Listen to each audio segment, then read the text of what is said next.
행동이 하나 있습니다. 그것은 배를 눕혀놓고는 제 배에 손을 얹어서 한 구호를 외치면서 말씀하세요. 우리 애기 배는 똥배요. 엄마 손은 약손이라. 이걸 얼마나 반복해 하시면서 제 배에 좀 체온이 높아질 만큼 따뜻하게 만들어요.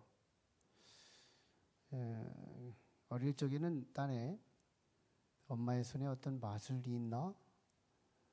그런 생각이 들 만큼 참으로 어머니가 그렇게 주술을 외우면 배가 아프던 것이 덜 아픈 것을 느껴지고 때로는 낫기도 합니다.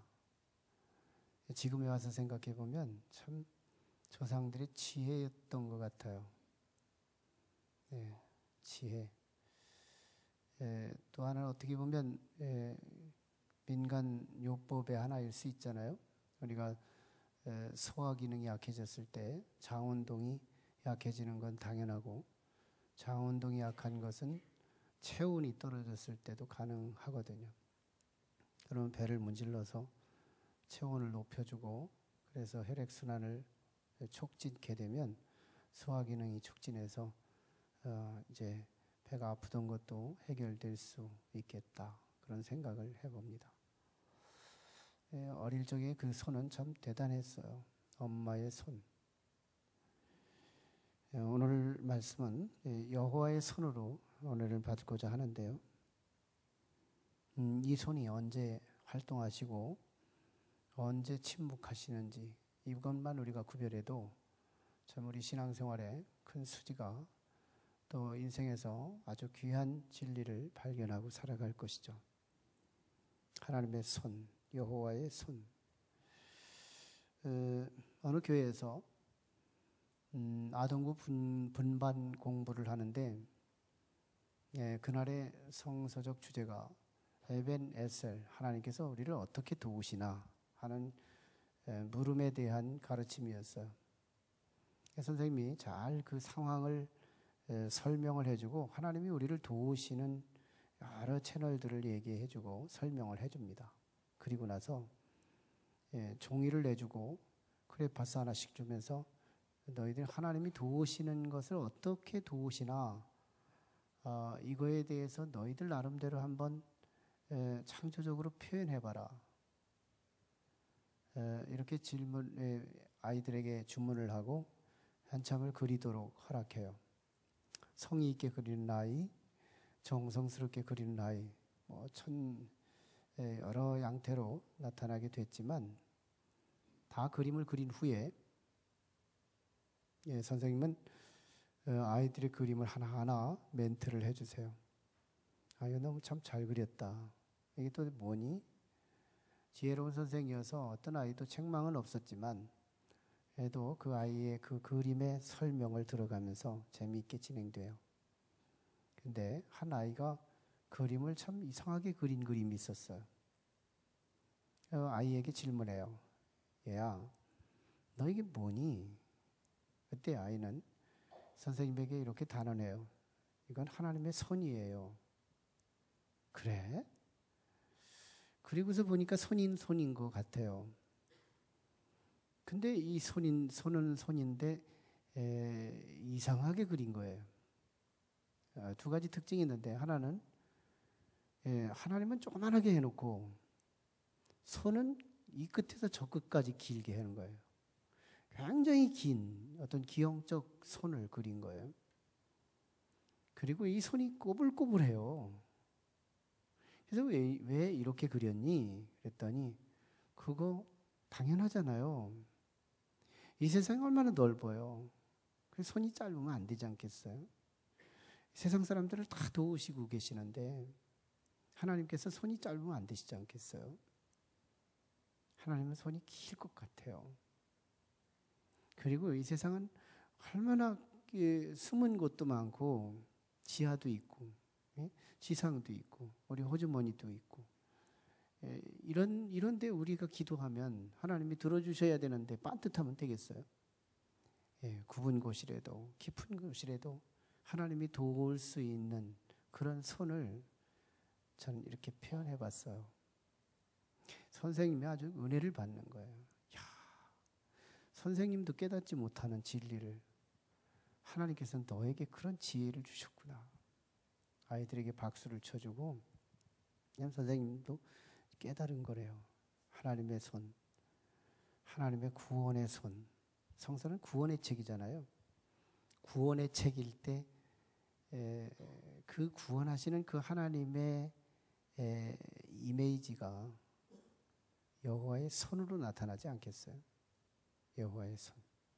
성경에서도 실제로 여호와의 손에 대해서 많이 다루고 있어요. 의외로 많이 다뤄요. 여호와의 손.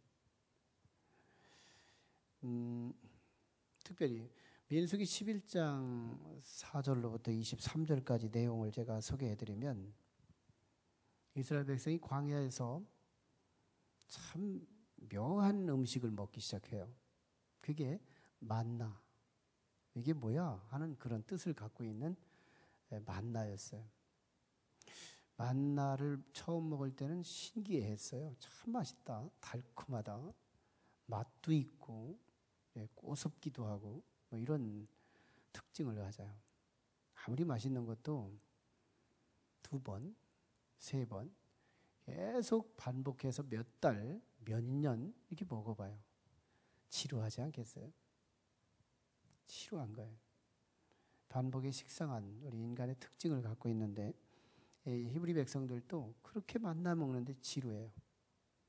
그래가지고 인류 하나의 잡류들이 먼저 문제를 발동 걸어요. 우리 에집트에서 먹던 부추, 그리고 야채, 상추, 또 거기서 먹던 고기, 진진하게 먹던 고기.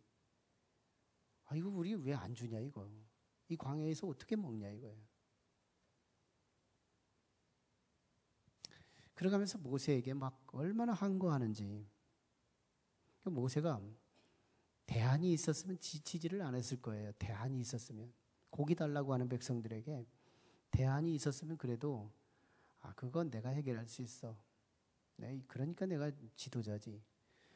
문제가 있을 때 대안이 있으면 덜 지치는 거거든요. 근데 모세가 지쳐요. 왜?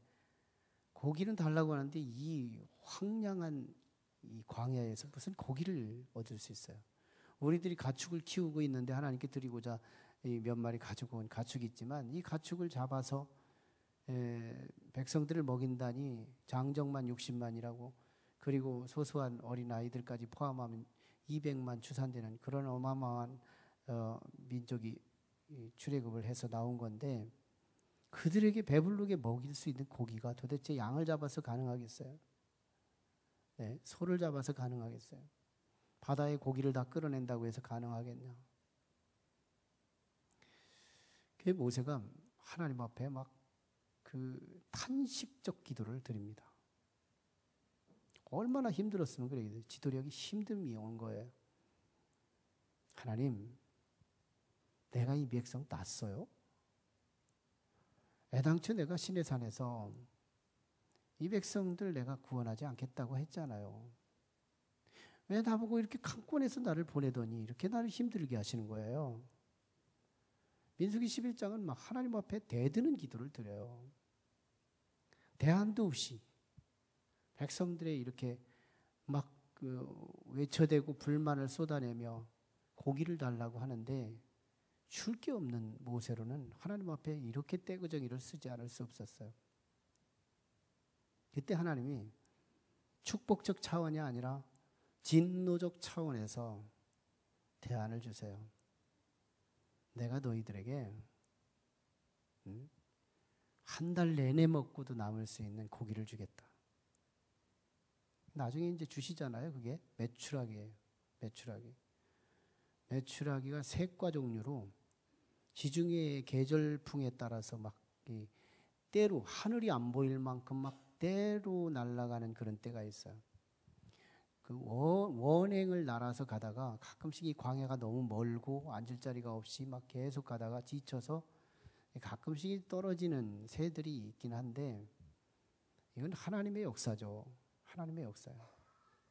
어마어마하게 떨어져 가지고 막 수북이 쌓일 만큼, 이스라엘 백성들이 한 달 내내 먹고도 지를 알 만큼 그렇게 말씀이 던져지자 모세가 어떻게 그런 일이 벌어질 수 있어요?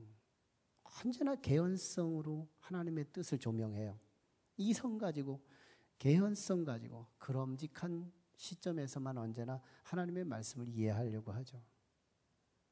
그래서 하나님 도대체 우리가 양을 다 잡은들 그게 가능해요? 한 달 내내? 소를 잡은들 가능해요? 바다의 물고기를 다 잡아 끌어올린들 가능하겠어요, 하나님? 이러가면서 막 따지자 하나님께서 민수기 11장 23절에서 딱 주시는 말씀. 여호와께서 모세에게 이르시되 여호와의 손이 짧으냐? 네가 이제 내 말이 네게 응하는 여부를 보리라 하고 메추라기가 떨어진 거예요. 여호와의 손이 짧으냐 이거예요. 구원의 손, 능력의 손, 그 손을 소개한 거예요. 실제로 우리가 지난 시간에 이어서 준 말씀이지만 지난 시간에 우리 사무엘 선지자가 백성들의 신앙의 형식주의 그리고 형식주의가 지나서 주술신앙으로 그렇게 신앙이 전락되게 되자 하나님을 가지고도 언약궤를 들고도 전쟁터에 갔을 때 이 전쟁에 패하고 말고 심지어는 언약궤를 빼앗겼던 이 불운의 전쟁을 기억하고 도대체 우리 민족이 왜 이렇게 블레셋한테 하나님을 믿지 않는 저 이방 민족을 통해서 이렇게 압제를 당하며 짓밟힘을 당해야 하느냐. 이 근본적 원인이 어디 있느냐. 이걸 발견하고 미스바로 백성들을 모아놓고 회개운동, 소위 종교개혁운동, 새로운 신앙운동을 시작한 내용이 지난 시간에 우리가 나눴던 말씀이죠. 거기서 참 금식하면서 하나님 앞에 죄를 고백하고 미스바 운동에서 미스바 사건에서 죄를 고백하고 그리고 우상 아스다롯과 애굽 신들을 제거하고 그리고 오직 그 하나님만 바라보고 그리고 그만 섬기겠다고 결단하고 이런 어마어마한 종교 집회를 가진 거예요. 그런데 이 시점에 블레셋 사람들 과거에도 늘 이스라엘을 힘들게 했던 원흉들 근데 블레셋은 언제나 이스라엘을 조망하고 있었는데 그날따라서 이스라엘 백성들이 굉장한 공동체를 운집한 거예요. 막 소문이 자자할 만큼 백성들이 한 곳에 모인다 소리를 듣고 왜 백성들이 모였냐 알아보니까 사무엘이라고 하는 강력한 지도자와 함께 백성들이 모여서 무언가를 하고 있다는 거예요. 그래서 블레셋은 딴에 이런 생각이 드는 거예요. 야, 이스라엘이 전에는 적어도 사사시대가 336년 역사인데 336년 동안 저런 일이 없었는데 저런 강력한 지도자와 함께 이스라엘 백성들이 팀워크를 이루어서 탄탄한 공동체가 된다면 우리가 장차 저 민족한테 오히려 짓밟히겠구나. 이스라엘 국가가 이스라엘 민족이 더 견고해지기 전에 미리 힘을 약화시켜야 되겠다 해가지고 거룩한 공동체 미스바 모임을 하고 있는 동안에 블레셋이 침공해오는 거예요. 그런데 블레셋이 잘못 쳐들어온 거예요. 과거에는 형식주의 신앙, 주술신앙 뭐 이런 신앙으로 전락됐을 때 쳐들어왔으니까 언약궤도 뺏어가고 이스라엘이 하나님께 기도해도 안 되고 이래도 안 되고 저래도 안 됐던 민족인데 이제는요 이스라엘이 쳐들어오자 하나님께서 천둥번개를 쳐서 백성들을 어지럽게 만들고 백성들이 막 블레셋 군사들이 여기저기서 죽어지고, 그리고 이제는 도망치는 잔당들을 향하여 이스라엘 백성들이 쫓아가서 그들을 잔당들을 쳐 없애고, 그래서 대승을 이루는 멋진 전쟁의 승리 기사가 오늘 본문에 다루고 있어요. 예, 우리는 이 본문의 멋진 승리의 기사, 즉 여호와의 손이 이스라엘과 함께 함으로 인해서 이스라엘이 승리했다.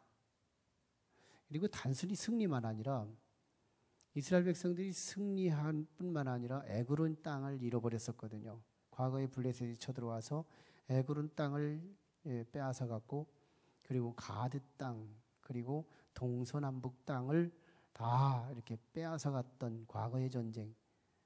그런데 오늘 본문에서는 여호와의 손이 함께 하심으로 그 땅을 다 되찾게 해요. 잃어버린 것을 찾게 해요.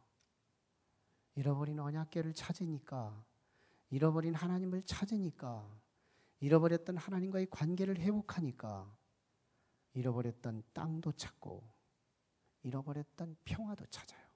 아모리 족속들과 오늘 본문에서는 평화가 됐다고 말하면서 사무엘이 사는 날 동안 여호와의 손이 함께 하심으로 블레셋 사람들이 감히 이스라엘 백성들을 침범하지 못하고 전쟁이 없는 시대를 살았다고 진술하고 있어요. 자, 여기서 우리는 하나님께서 하나님의 손이 함께 하심으로 이스라엘은 승리하게 되고 잃어버렸던 건 찾게 되고 평화는 획득하게 돼서 모처럼 적어도 몇백 년 만에 처음으로 찾아온 이 평화, 이 은혜, 이 회복. 왜 전에는 그게 없었고 왜 지금은 그게 있느냐 그 말이에요. 왜 이전에는 여호와의 손이 멈추셨고 왜 지금은 여호와의 손이 활동하셨느냐는 말이에요. 이거의 비밀이 미스바 사건에 있었다 그 말이에요. 미스바 사건. 미스바 사건, 미스바 활동이 어떤 내용이었는데요. 미스바는 죄를 해결하는 모임이었어요. 죄가 해결되는 모임. 이스라엘 백성들의 형식주의 신앙이 벗겨지는 모임. 주술적 믿음이 빠져나가는 모임. 거기서 자신들의 죄를 정직하게 아리는 그런 회개하는 모임. 미스바 사건 이전과 미스바 사건 이후가 여호와의 손을 활동하지 못함과 여호와의 손이 활동하심이 결정되게 했더라는 거예요. 이전에 여호와의 손이 죄 가운데 있었기 때문에 여호와의 손이 움직이지 않았다는 것은 성서가 반증해주고 있어요. 성서는 여호와의 손이 백성들이 죄를 지면 움직이지 않는다고 말해요. 사무엘상 12장 15절에 보면 너희가 만일 여호와의 목소리를 듣지 아니하고 여호와의 명령을 거역하면 여호와의 손이 너희의 조상들을 치신 것 같이 너희를 치실 것이라. 하나님의 손은 아무 때나 휘두르지 않겠대요. 하나님의 구원의 손은 아무 때나 움직이지 않으시겠대요. 더불어 이사야서 59장 1절 2절에 보면 여호와의 손이 짧아서 구원하지 못하심도 아니요 귀가 둔하여 듣지 못하심도 아니라 오직 너희의 죄악이 너희와 너희 하나님 사이를 갈라 놓았기 때문이라고 말씀해요. 죄예요. 죄를 그대로 둔 채 우리의 대적이 나를 공격해 올 때는 피해야 돼요. 그 사건, 그 단회적 사건이 비록 내가 의롭고 옳고 바르다 하더라도 하나님의 능력의 손은 우리를 돕지 않으십니다. 이게 원칙이에요. 그러나 이후의 여호와의 손, 미스바 사건 이후의 하나님의 손은 얼마나 민첩하게 방패가 되어주시고 공격의 검이 되어주시고 그리고 다시 찾게 하시고 평화를 획득하게 하시는 아주 민첩하게 그들에게 필요한 것을 공급해 주시는 하나님을 경험하게 해요. 사무엘상 7장 6절이 그랬고요. 금식하고 자기들이 죄를 범했다고 자백하고 사무엘상 7장 3절에는 전심으로 여호와를 향하여 오직 하나님만 섬기겠다고 결단을 내려요. 현격한 차이죠. 미스바 이전에는 죄를 범했고 우상을 숭배하고 아스다롯을 숭배하고 미스바 이후에는 하나님만 섬기고 죄가 관건이에요. 죄예요. 죄하면 우리가 생각하는 죄의 개념은 언제나 윤리적이에요. 그리고 도덕적이에요. 그리고 외형적이에요. 그러나 정말 이거는 죄의 부스러기에 해당되는 거예요. 그래서 우리는 이 죄의 부스러기 가지고 있다 없다, 나는 저 사람보다 덜 있다 많다 이런 정도로 우리는 이해하죠. 죄는 성서에서 말하는 죄는 보다 근본적인 것을 말씀해요. 하나님과 관계에서 하나님을 무시하고 죄의 음성이 무시되고 그리고 하나님을 부인하고 하나님이 거부되는 모든 불신앙, 이게 가장 본질적 죄입니다. 그럼 우리는 가끔씩 하나님에 대해서 말씀이 무시돼요. 그리고 부인해요. 설교를 들으면서도 도리도리해요. 때로는 거부해요. 왜 그러느냐는 거죠. 이게 얼마나 본질적 죄인지 몰라요. 하나님과의 거리가 생겨나게 만들어요. 하나님께서 우리를 유쾌하게 돕고 싶으신데 나를 부인하는데 도와줄 분을 기분 나쁘게 하는데 하나님이 움직일 수가 없는 거예요. 우리가 신앙생활을 하면서 하나님을 신나게 해드릴 필요가 있어요.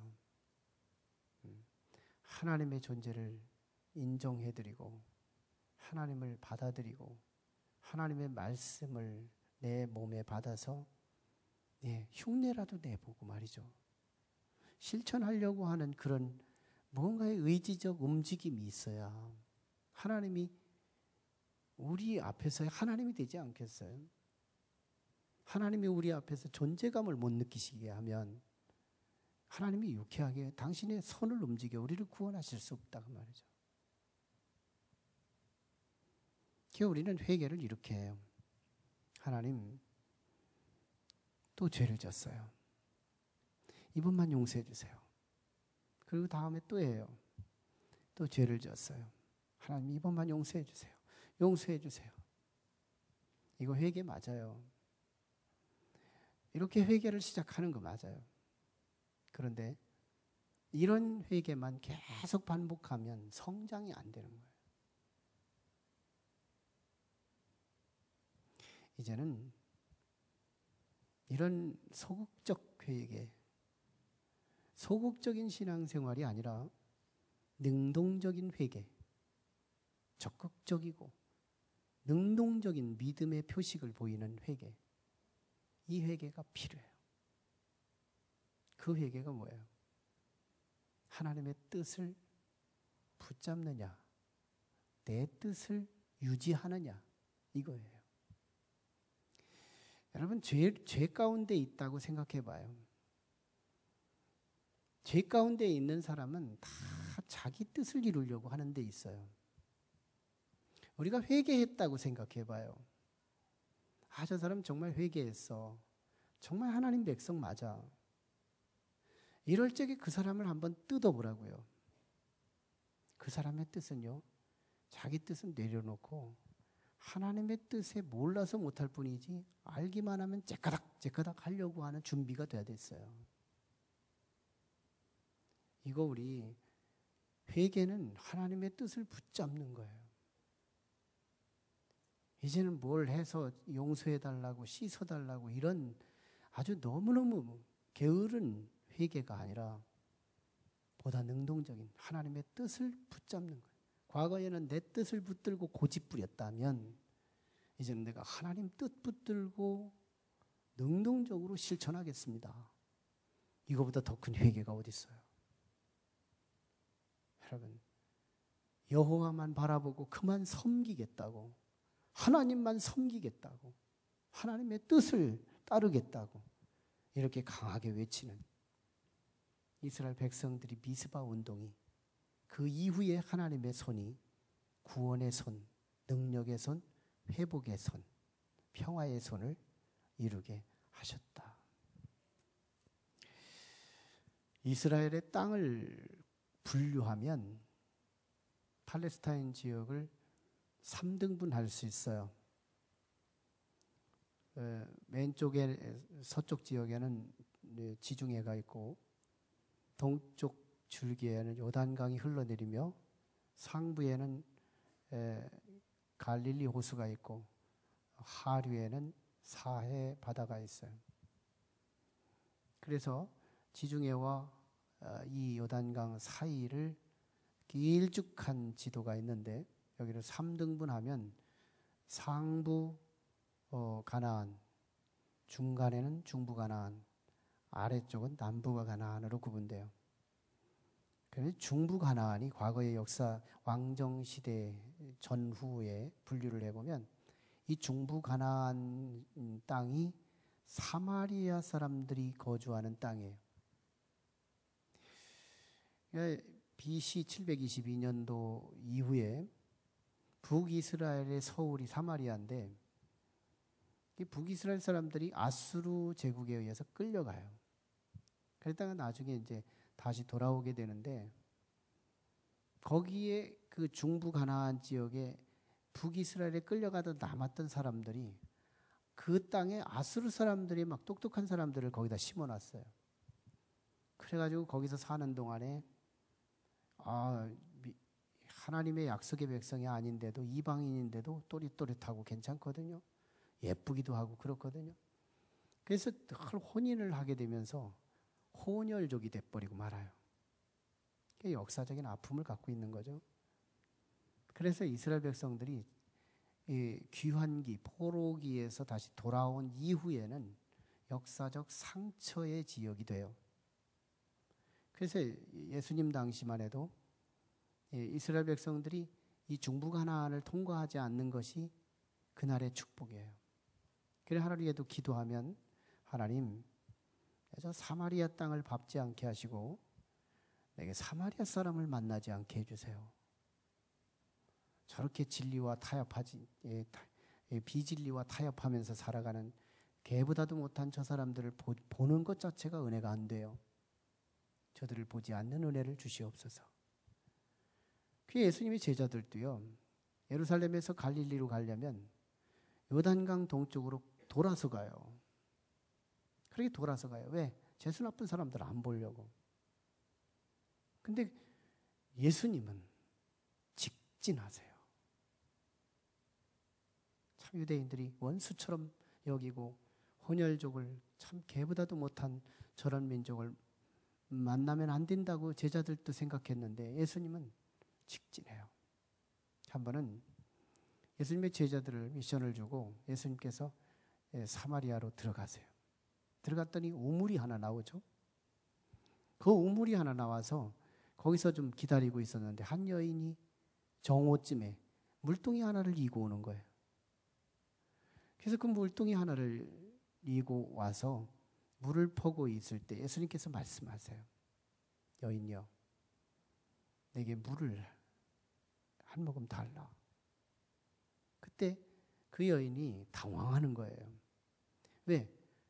정통 유대인인데, 가만히 보니까 정통 예수님이 유대인인데 나한테 감히 물을 달라고 말해요. 감히가 아니죠. 황송하지만큼. 유대인들 같으면 나를 천박하게 여기서 나에게 침 뱉고 도망갈 텐데 그때 저 양반은 나보고 물 달라는 거예요. 거래를 하자는 거잖아요. 깜짝 놀라서 그렇게 얘기하자 네가 내가 누군지를 안다면 나 나에게 물을 주었을 거다. 그리고 내가 주는 물을 네가 마신다면 너는 영원히 목마르지 않을 거다.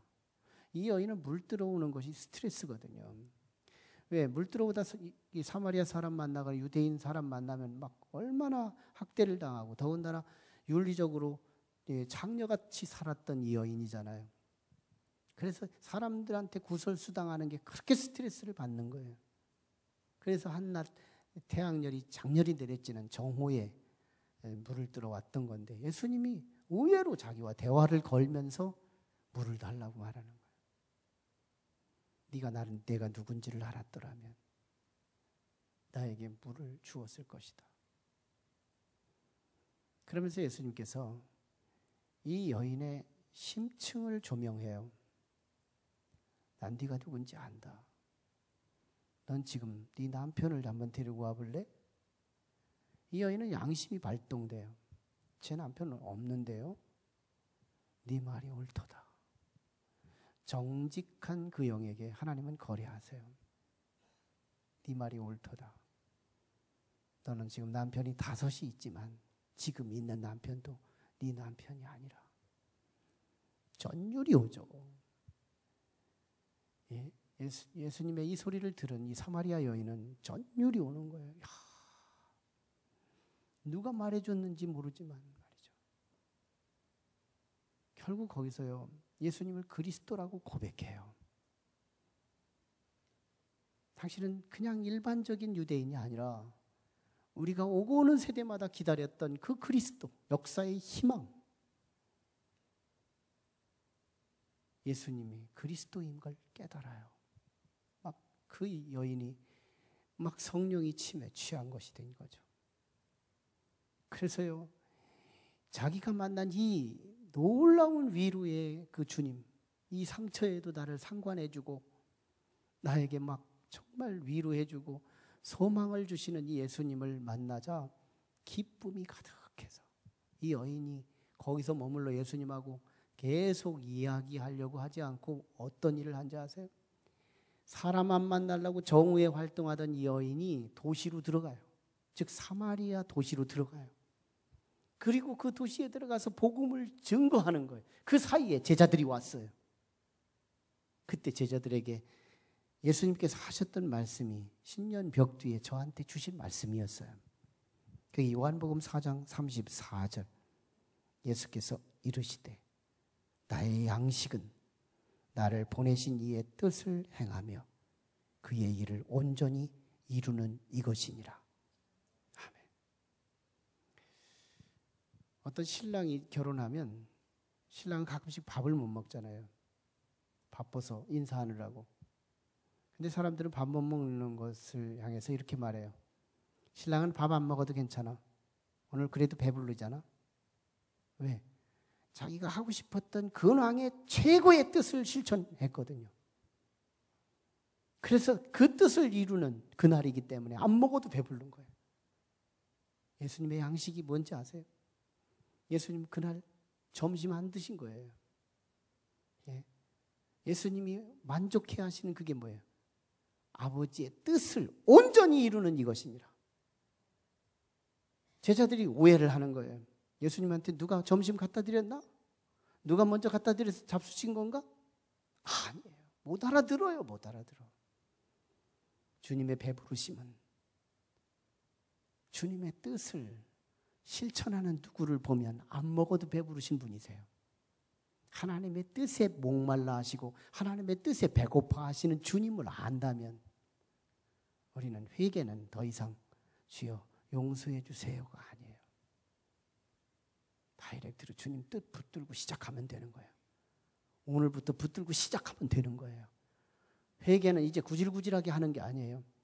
능동적으로 주님의 뜻을 하나만 알기만 해도 내가 실천해보겠다. 아니 흉내라도 내보겠다.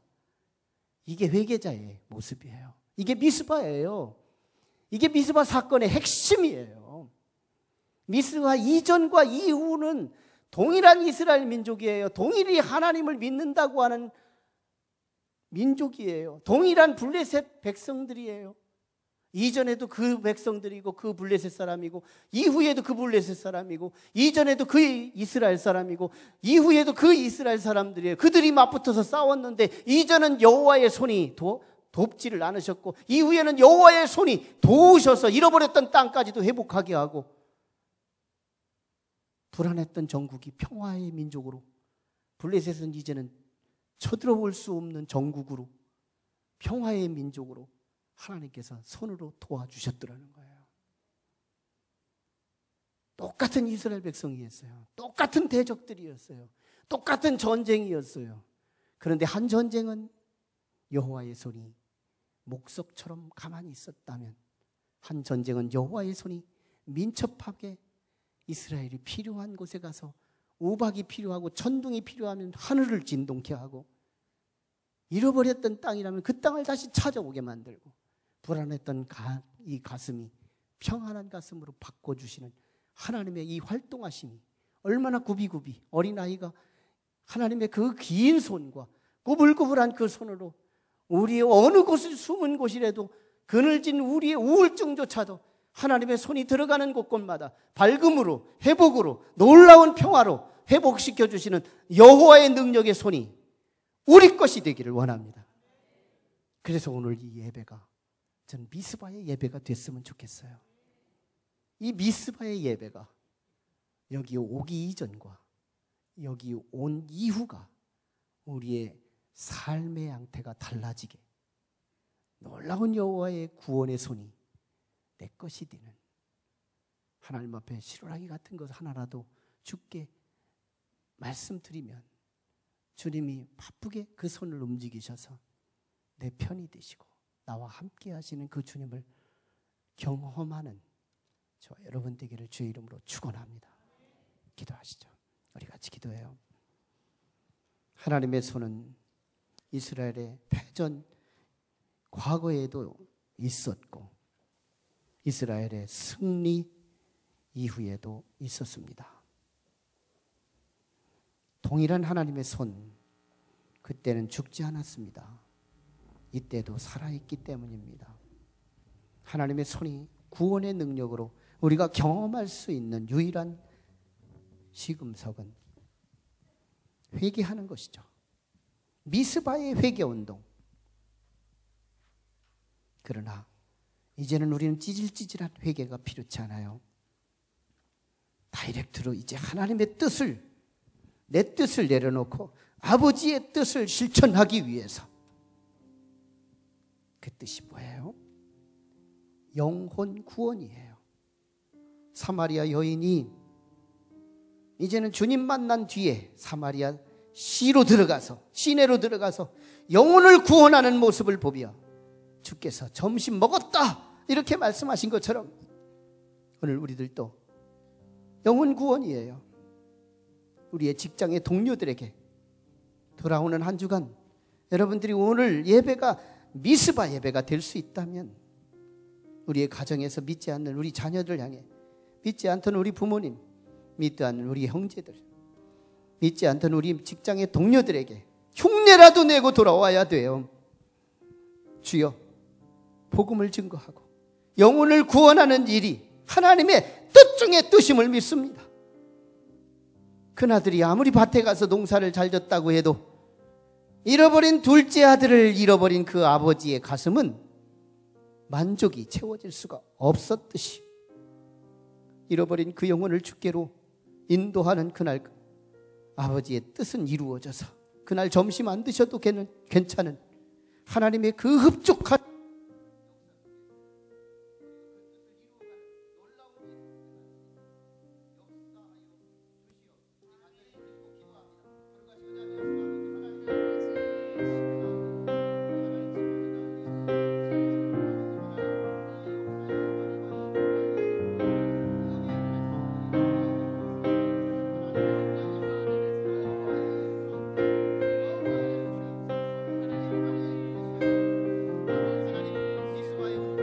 아버지 하나님, 우리의 예배가 미스바의 예배가 되도록 하나님 인도하여 주시옵소서.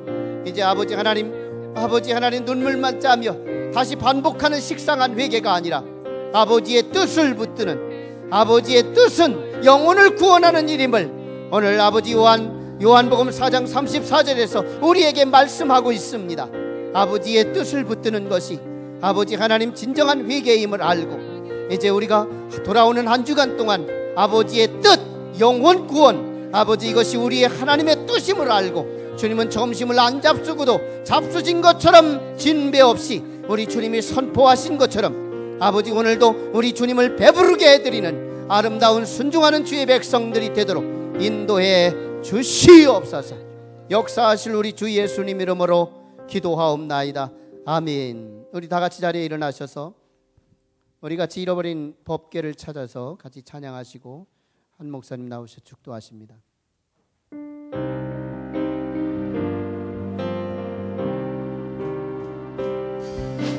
잃어버린 법궤를 찾아 돌아와 주님의 약속을 기억하라. 잃어버린 법궤를 찾아 돌아와 주께 맹세한 것 기억하라. 잃어버린 법궤를 찾아 돌아와 주님의 약속을 기억하라. 잃어버린 법궤를 찾아 돌아와 흐려진 소망을 알리라. 너의 어두움을 주께 가져와 주께 가져와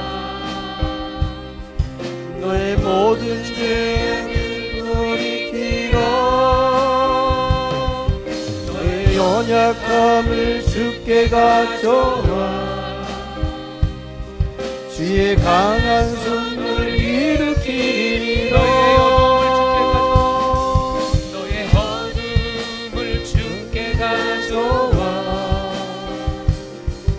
너의 모든 죄를 돌이키라.